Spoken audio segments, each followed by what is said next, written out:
America में पिछले 31 दिनों से शटडाउन लगा हुआ है। वहीं अब अमेरिकी राष्ट्रपति डोनाल्ड ट्रंप ने अपनी रिपब्लिकन पार्टी के नेताओं से फिलिबस्टर बंद करने की अपील की है। उनका कहना है कि अगर डेमोक्रेट्स को मौका मिलेगा तो वो अपने फायदे के लिए इसका पूरा इस्तेमाल करेंगे। डोनाल्ड ट्रंप ने सोशल मीडिया प्लेटफॉर्म ट्रुथ पर पोस्ट शेयर करते हुए लिखा है कि डेमोक्रेट्स यानी कि विपक्षी दल न सिर्फ फिलिबस्टर को खत्म कर देंगे बल्कि सुप्रीम कोर्ट को भी अपने हक में कर लेंगे।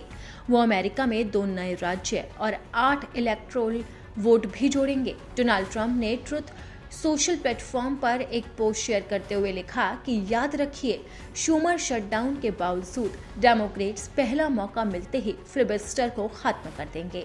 वो सुप्रीम कोर्ट को अपने पक्ष में करेंगे, 2 नए राज्य और 8 इलेक्टोरल वोट भी जोड़ेंगे। इसलिए कमजोर और मूर्ख मत बनो, लड़ो और जीतो। अब यहाँ पर आपको ये बताना बेहद ज़रूरी है कि डोनाल्ड ट्रंप जिस फिलिबस्टर का इस्तेमाल कर रहे हैं, आखिरकार वो फिलिबस्टर है क्या और जिसकी वजह से उन्हें बड़ा डर सता रहा है।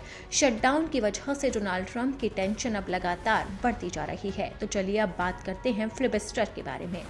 फिलिबस्टर अमेरिकी संसदीय प्रक्रिया है जिसके तहत सांसद किसी भी मुद्दे पर चल रही बहस को लंबा खींच सकते हैं। ये बहस घंटों या कई दिनों तक चल सकती है। फिलिबस्टर का इस्तेमाल अमूमन विपक्षी दल करते हैं जिससे सत्ताधारी पार्टी कोई विधेयक पारित न कर सके या विधेयक पारित करने में देरी हो जाए। फिलिबस्टर के तहत अब तक का सबसे लंबा भाषण डेमोक्रेट पार्टी के सदस्य कोरी बुकर ने दिया था। बुकर ने इसी साल अप्रैल 2025 में 25 घंटे का लंबा भाषण दिया था। अमेरिका के इतिहास में सबसे लंबा शटडाउन 35 दिनों का लगा था। वहीं अब डोनाल्ड ट्रंप के कार्यालय में भी पहली बार 31 दिनों का शटडाउन लग चुका है। ट्रंप ने डेमोक्रेट नेता चक शूमर के नाम पर इसे शूमर शटडाउन नाम दिया है।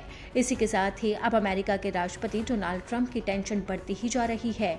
उनको शटडाउन का डर सताने लगा है। वैसे ही अमेरिका में शटडाउन का जबरदस्त तरीके से विरोध हो रहा है और डोनाल्ड ट्रंप के माथे पर चिंता की लकीरें भी आ रही है। उनका मानना है कि ये हमें परेशान कर सकता है, इसीलिए अब उन्हें डर सता रहा है फिलिबस्टर का। उन्होंने अपने सांसदों को बड़ी चेतावनी भी दे दी है और अपने सोशल मीडिया प्लेटफॉर्म ट्रुथ पर खुले तौर पर एक पोस्ट लिखा है जिसमें उनका डर साफ तौर पर जाहिर हो रहा है और ये डर है फिलिबस्टर की वजह से। अब डोनाल्ड ट्रंप तो अपने सांसदों से फिलिबस्टर को खत्म करने की अपील कर रहे हैं, लेकिन देखना होगा कि क्या फैसला आगे लिया जाता है और ये शटडाउन किस तरह से डोनाल्ड ट्रंप के लिए परेशानी का सबब बनता है।